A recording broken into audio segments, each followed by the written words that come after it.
Hey, everybody, and welcome to another episode of the Sell More Book Show, episode 569. I'm Bryan Cohen from Best Page Forward, joined by Theodora Taylor from Seven Figure Fiction, best-selling romance author, Universal Fantasy and Butter, and all the beautiful things. How are you doing today, Theodora?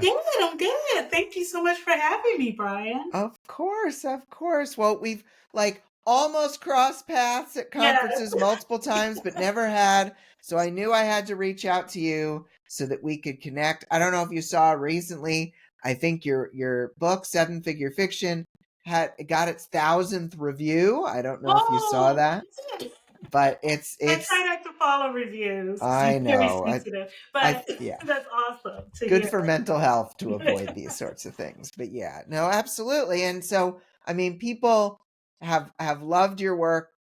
Readers have loved your books, Yeah. obviously, and then authors have loved getting to learn how you put these things, these concepts that you've talked about into your books. When did you decide, you know, I want other authors to know these concepts that you obviously treasure so much in your fiction?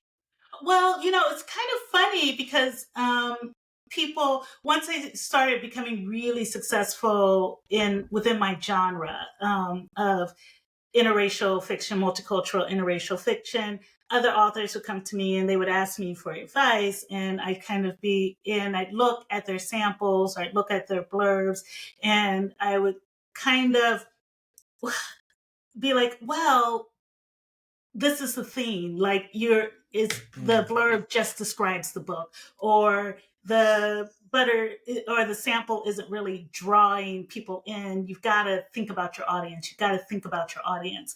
And so I was at a retreat, and the kind of gag of this retreat was that we made our annual resolutions for the Yeah. next year. It was a November retreat, and we each had to teach something. And I was just like, well, I don't really have anything to teach. People would come through and they would be like, this is how I use Canva. And this is how Yeah. this and the sales thing. I was kind of like, the only thing I have to teach is how to sell books even if you're in a smaller niche. And so Yeah. the other people at the retreat were like, oh, tell us about that. So it was like an hour presentation, and everybody leaned forward. and it was it was this weird realization that I felt, oh, this is obvious that you've got to connect your audience. There are ways to connect your audience. You have to always kind of be thinking about your audience. You're telling a story around the fire, but other authors weren't quite making that connection between storytelling and audience. And it's, I sometimes, when I'm waxing poetic about it, it's kind of like just reminding people about the original fire. Like, oh, you gotta Right. get people to come to the fire. You gotta keep them at the fire. You gotta tell them this story. So you really have to think about your audience. And so then after this, someone another conference was just like, oh, could you come present, but something other than what you've already presented about, because I used to do a productivity speech, Yeah. how to be really productive. And I was just like, well, I have this one thing. And they're like, yeah, present that. And then after I presented that conference, I kept on getting workshop requests. And so finally I was like, well, I'll write a book, and then maybe people will stop.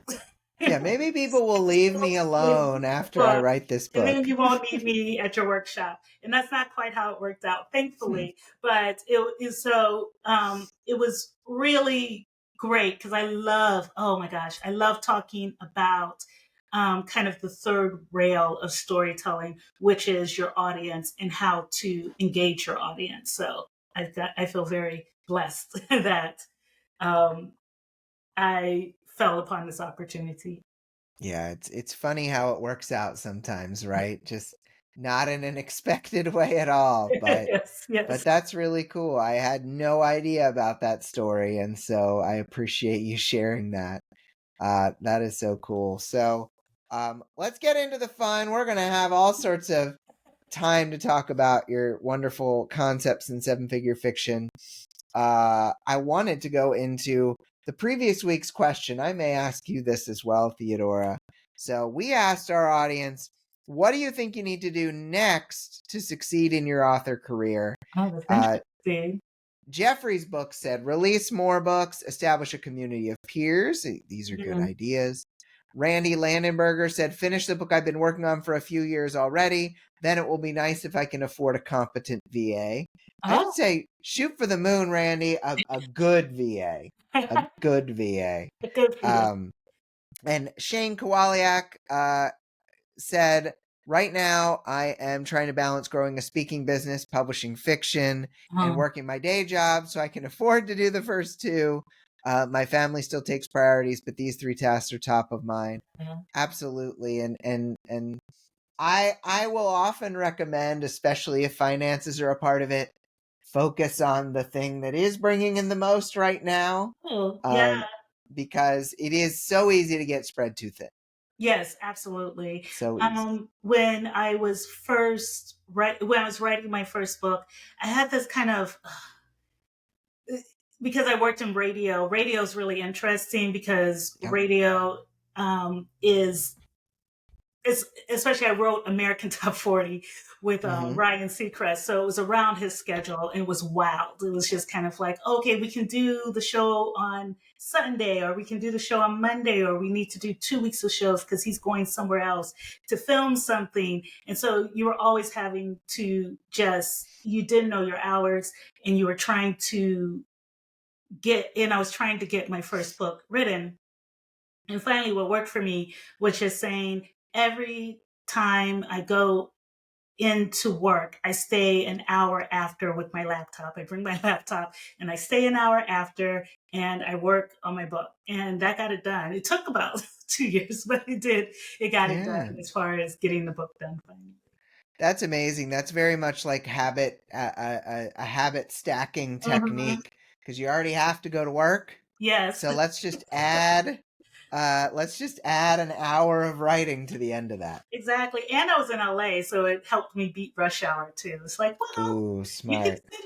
You can sit in traffic or you could just spend an extra hour, go home at 7. So that's amazing. I bet you got some Ryan Seacrest stories. Not really. He's very capable. He's just very competent, like very good at what he does. I wish I could speak that well, instantly connect with people like he does. He's very he there's not a lot to tell. Yeah, no, I don't even mean like weird stories. I mean just like how cool he is. But that's awesome. That's awesome. Well, folks, you can always answer the question of the week over at the Sell More Book Show After Party Facebook group. We'd love to have your answers.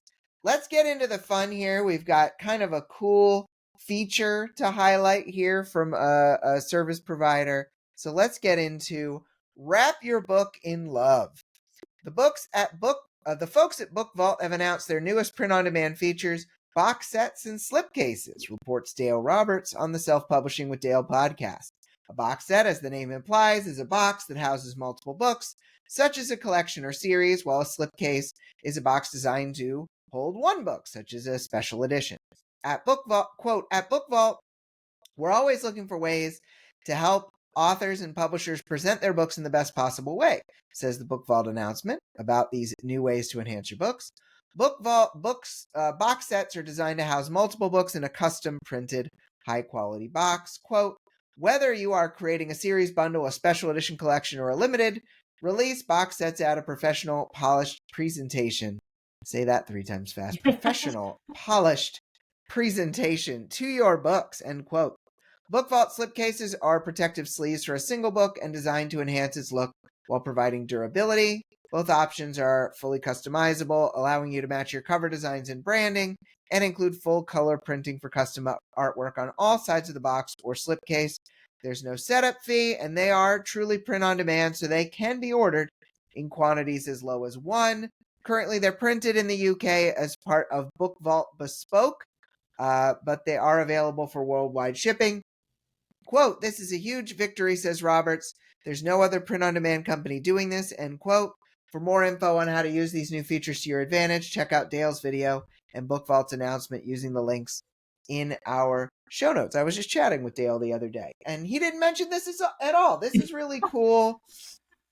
New features are cool. Yes. Special editions are all the rage right now. They are. So, Theodora, as you were kind of finding out about this, what did you think about? Because, especially in romance subgenres, these kind of features are in demand.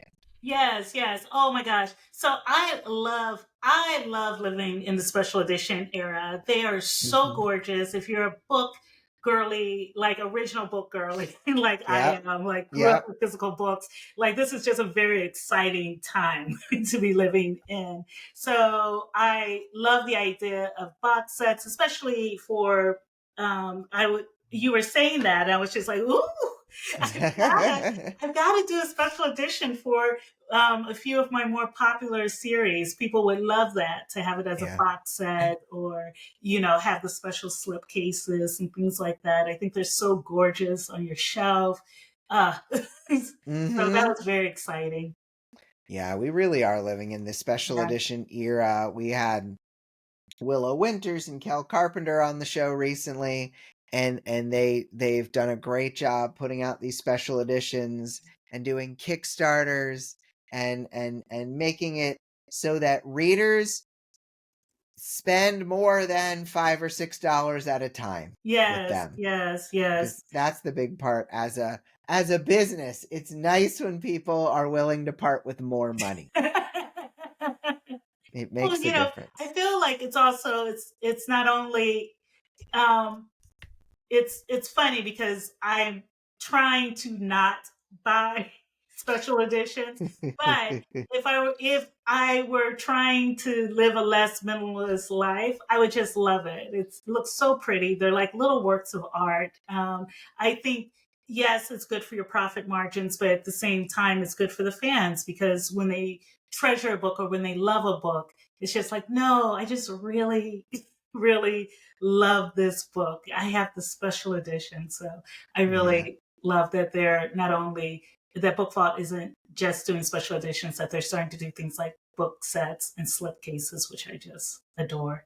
Yeah, no, and I think you're absolutely right. It's not, of course, it's not just about the money. Mm-hmm. It's about how much those readers care about you and your books. It's just awesome. Yes. So, Theodora, I mean, look, who do you think, to go into the hot potatoes of wisdom questions here, who do you think can benefit the most from having these new features of the box sets and of the slipcases?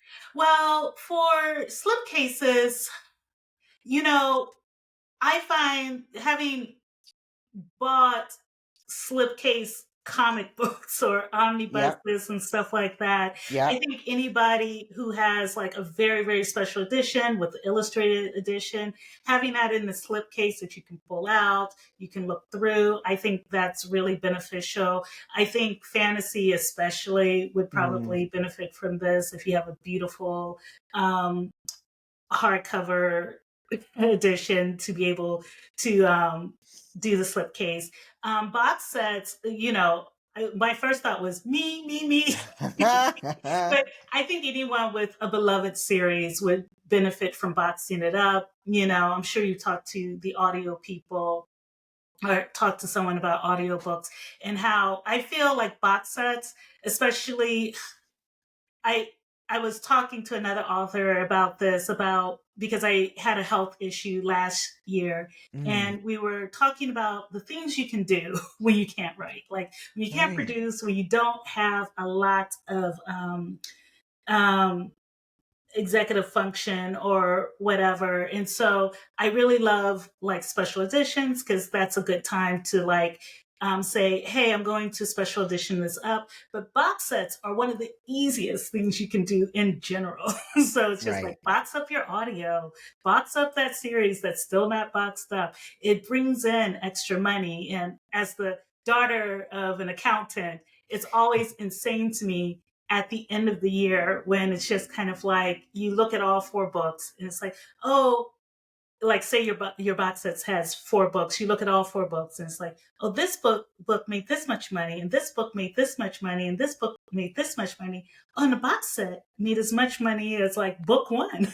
And so it Yep. just adds, it's kind of like adding an extra book to to your to your series without having to do anything except put another cover on it. Or if you are one of these people who has a little bit more executive function, like, doing a book vault special edition, doing a Kickstarter, like Mhm. really doing these things that you can do when you're just like, ugh, like, Yep. I'm burnt out, or I am in a period of rest, because writers don't really love to rest. But so this is a good way to work while you're resting.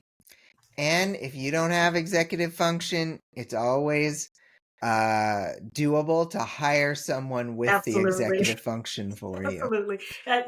It's funny. I always say that, especially in the romance industry, that the husbands who are kind of behind a lot of these things don't get a lot of credit. But I've never done a box set. Yeah, It's like my husband always puts them together. It's like, okay, well, it looks like it's time to do a box set. you that's know, amazing. so That's amazing. it is a great Um, thing to delegate. you've got a question here for me, Theodora, in the hot potatoes of wisdom section. Yes. What print on demand feature would you like to see next? I'm gonna speak for the book girlies. The sprayed edges on Yes. demand. Yes. Sprayed edges on demand. Yes. Yes. Yes. That's all we need. Just the sprayed edge machine. I feel that's a bit of a mic drop. It's like sprayed edges, like Yeah. every kind of sprayed Yeah. edge. I love it. I was in Germany, and it was shocking to see. I was in Germany, I guess, last January, Yeah. January 2024, and they were way ahead of us, at least commercially, on the sprayed edges. They had all sorts of sprayed edges. They had, like, this is the first edition sprayed edges. This is the sprayed Mm-hmm. edges you get if you did not run straight to Tolino and get this book. So I really, really love that idea of like your sprayed edges being print on demand. Yeah, it would be so cool. And that's Yeah. interesting. I feel like maybe we need to go have a heist and steal the German sprayed edge machines and bring it to the Oh my United gosh. States. Well, at the conference they had there, because there's one person who's like, they had a guy come out and present, and he was great. He loved doing the sprayed edges. He did sprayed edges for all sorts of things, and I was just like, oh, if you spoke English, I would be Yeah. saying, come to America, come to America. Oh, I love it. I love it. Well, Theodora, we're coming to the lightning round here, which means everyone's favorite part. Actually, I don't know. Maybe people don't like it. I have no idea. But we're going into the lightning round here, so it's time for our lightning sound from our guest. Have at it, Theodora. Did Oh that my sound like gosh. lightning? It sounded awesome. I think people are gonna jump out of their seats, honestly. I Maybe think not like lightning, but it will certainly startle people. I feel like people are gonna swerve their cars. No, it's gonna be great. So Theodora, what is the difference between a trope and universal fantasy? So a trope is the thing. It's the thing. It's just kind of like the label of the thing. So I Yeah. always use the Beauty and the Beast trope. Like, so Beauty and the Beast is a trope, but what does that mean? And that's where universal fantasy comes in. So when we say Beauty and the Beast, we mean kind of, um, oh, someone who is very usually physically powerful or somewhat monstrous falls in love with someone who's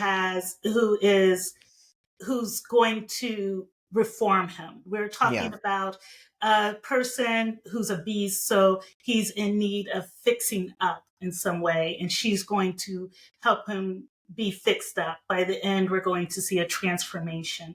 So, turning a beast into a decent human being through the power Mm, of your love.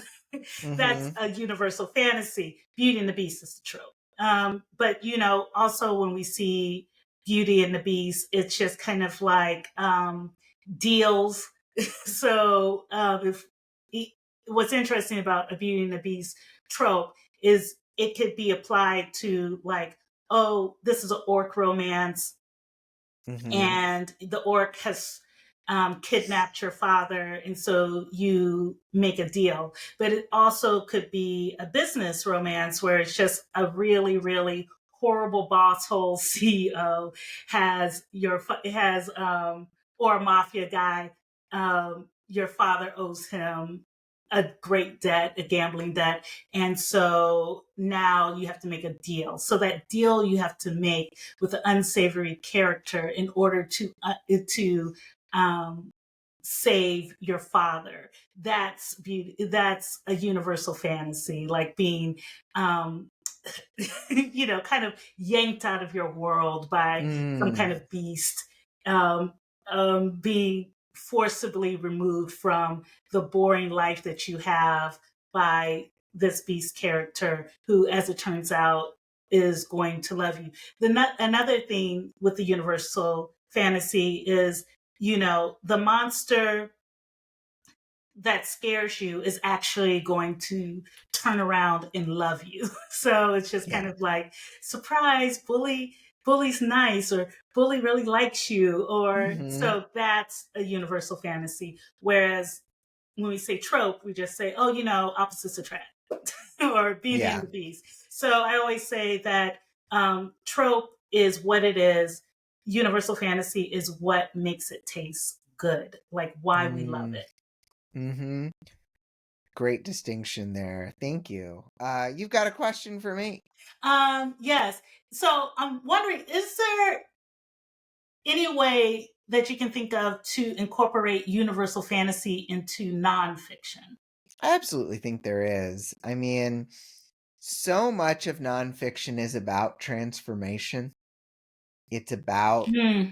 this idea that you're going to go from something or you're going to have this problem that you maybe think is baked into who you are, and then Hmm. you're going to find a solution to it. You're going to find the way to do it. You're going to have that aha moment. I think in a way it's like the there's so much nonfiction out there. There's so many different books that talk about how to do things, but certain ones like, a one in the author world is Renee Rose's Right to Right. Riches. Right. And that book's got some transformational elements Right. in there. Right. And I think there are elements of it that probably fit with some general concepts that could be considered like personal development universal fantasy. Yes, absolutely. And so I definitely think it does apply. I think that similarly to what you describe in your book, similarly to just generally understanding how the market works and how to take care of your audience, Yes, is you need to be well versed in nonfiction absolutely. and the kind of books that do share this information in a way that speaks to people so that you can know the specific universal fantasies that are present in the kind of nonfiction you want to write. Absolutely. Like, when I think about, and I read a lot of nonfiction, when I think Mm-hmm. about um, the nonfiction that doesn't work for me, it's not necessarily because what they're saying isn't true, is what they're saying isn't connecting with me. They're giving me information. And Yep. of course, I could maybe use the information to make a Right. transformation. But, when they make that kind of, I call it in Universal Fantasy, the before and after picture. So, Mm-hmm. when at the beginning of your book, you're presenting a before picture, and at the end of your book, you're going to have an after picture that people are going to love. So if you have like, two clashing people, like enemies to lovers, they hate each other. That's the before picture. And at the end of the book, they're going to love each other. They're going to be gazing at each other, adoring. And the reason romance fans, especially, come is they're like, well, how are these two people who hate each other going to get to this after picture. So I love what you're saying about the transformation, applying it to transformation, because what you're doing, I think, at the beginning of the book is saying, hey, um, I think you're connecting to the audience somehow. It's like I've been where you've been, and Right, then right.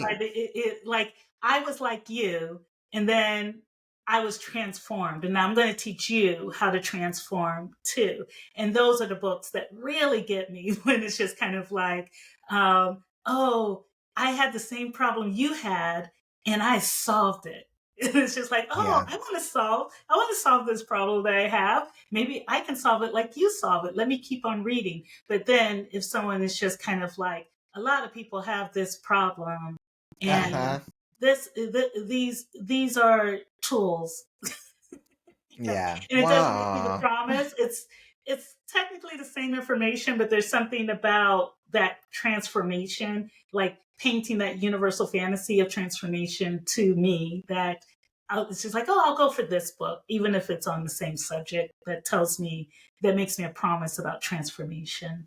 Yeah, no, that totally makes sense. I'm gonna switch this question up slightly. Mm. Um, so what do you say to an author who's like, I've been just learning how to put tropes into my books, and now you're telling me I have to put universal fantasies and tropes and all of this.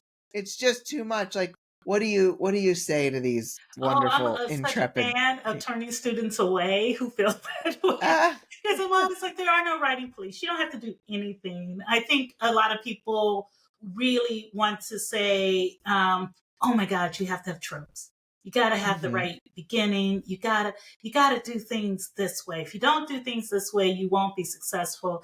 And mm, for everything that people say, there's always some disproof. Like there's always yeah, somebody who's done it that way and they figured it out and stuff like that. I always say to people, um, if it's overwhelming you and you feel like you don't understand, it's not for you. You don't have to. If you're good with tropes, like stay there, stay there. There's all sorts of great marketing tools that I do not do. It's just uh-huh, so if you feel overwhelmed by anything, I think once you've been in this career for a while, you realize that overwhelm is this thing that comes up, and I just don't deal with it anymore. I'm like, oh, if this is overwhelming, I'm just not going to do it, because I just give myself a lot of grace. So if you're just like, oh, I already learned tropes, do I really have to learn universal fantasy? I think personally it will benefit everybody to really be thinking about their audience. But for some mhm, people, that's a lot of pressure. Like it's just like, I have a hard enough time writing the book. I don't want to have to think about, someone looking over my shoulder as I write, or whether someone else is having fun. So I always say, whatever keeps you in the career, do mhm. that. As long if it is so hard for you or doesn't light you up and makes you not want to write, don't do that. I like that. You're giving people an out. Yes. It's nice. It's nice. As a teacher, that's very helpful. It's just like, Mhm, if you mhm. don't want to be here, my father is a teacher, so I'm always and he taught. They used to call it back in the day behavior disturbed. I'm sure it has a much, much more politically correct Yep, yep. than now. So I'm always just kind of like, he couldn't get out of teaching. It's just like he taught special education. If these people were acting a fool, he just had to deal with it. Oh. I I'm a new generation. I'm just like, if you don't want to learn this, you absolutely don't have to. No, I like that. I like that. You've got a question here for me. I do. So I want to know, how do you think your family fits into your author career and business? I think that when you are working from home, Mm, when you are regularly going to be around your family, you can't disconnect the two. No. You're going to have days where if you have younger kids, you're working from home and they're going to be homesick, or they're Yes. going to be I have a they're kid that's homesick right now. oh no. Yeah, I mean, Yeah. you're going to have teacher work days, you're going to have all sorts of stuff. If you're, if you're maybe older, you might have grandkids in and out of your day. There are going to be things, and certainly you're going to have any. If you have a partner, they're going to be involved, and so how they fit in is kind of a combination of your choice and their choice, and ideally that's aligned. But it's for me, my wife, she has her 9 to 5 job. She likes to do her thing. My daughter sometimes isn't interested and often is just, no, I'm gonna go do something else. And that's totally fine. Yes. I think that expectations are the biggest predictor of whether or not you're happy about something. And so I think the most important thing with family is just that you have a similar set of expectations to Mm. them as to how your typical work day will look. Yes, yes. So, No, I think in general that's probably what will be surprising. A lot of people are just like, I want to quit my job and I want mhm, to work from home. I want to be a full-time author. And one of the things that you'll find out within like 2 or 3 years is that your author job is like a job that's really flexible. Like you don't have to ask for mhm, 6 days or anything like that, but you do kind of have to set hours for yourself. You can't do this round the clock or you're going to suffer. yeah, So I really love the idea of just kind of um, holding, uh, not not setting expectations, not being like, hey, you shouldn't ever get sick or you shouldn't yeah, of course. it interrupts me. Although my kids, I have trained my kids not to interrupt me during the day or during hours. I also Yeah, have this little sign, which is like, yes, like if I'm please doing do. like admin, it's like, yeah, come in after school. But Yeah, then it's like, no, nope, no, leave me I'm writing be. an intense theme. She's gonna find out he lied about who he really was. He's a secretly a Ah, rock star. Do ah, not come in. Disrupt this magic.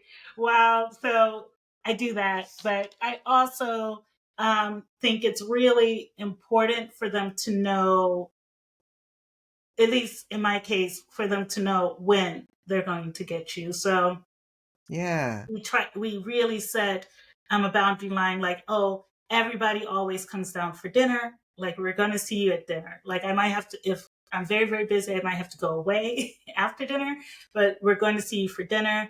And usually we're going to see each other to watch something after dinner, like, okay, yeah, let's all watch an anime together, or let's all do this together. It's time for Abbott Elementary. And so they know they'll see you then, and they know they'll be able to talk to you at dinner. mhm, But it is kind of like a job because it's like, I'm here. But right, unless it's an emergency, just like when my mom was an accountant in the 80s and 90s, it was just kind of like, oh, I can't just call you for anything, but if it's emergency, I should call you at work. That's right, the right, kind of right, thing. right. Well, you pretty much answered the final question of Oh the no! lightning round in that, which is perfect. Which was how to you set your boundaries, and Yeah. I think you were very clear about that. So that's perfect. So we're gonna move on to the question of the week. So Theodora, my wonder is based on some of the things we were talking about here.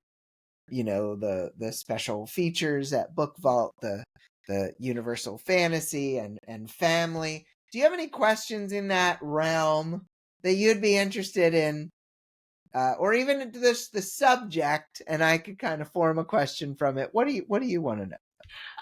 So one of the things that I've really come to realize is that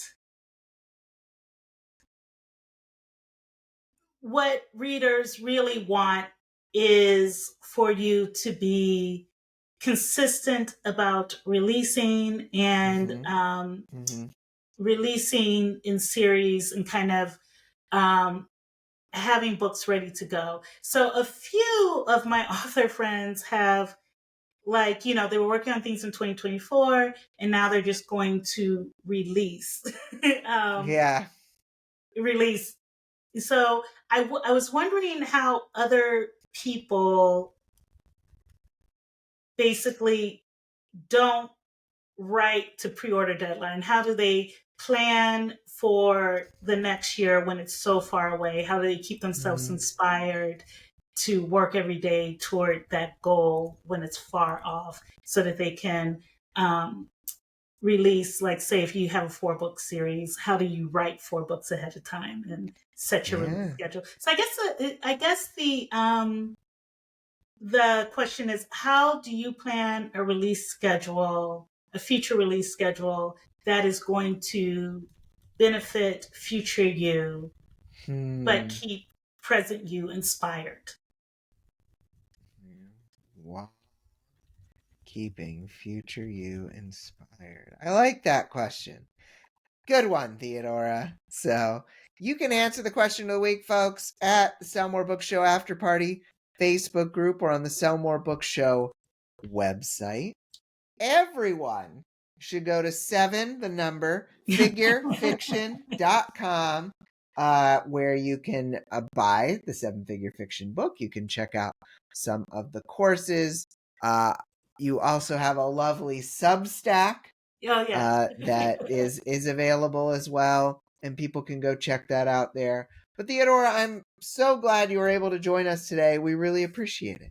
Same. Thank you for having me. Of course. And you'll be back next week in the podcasting magic. And so we're excited to see you again.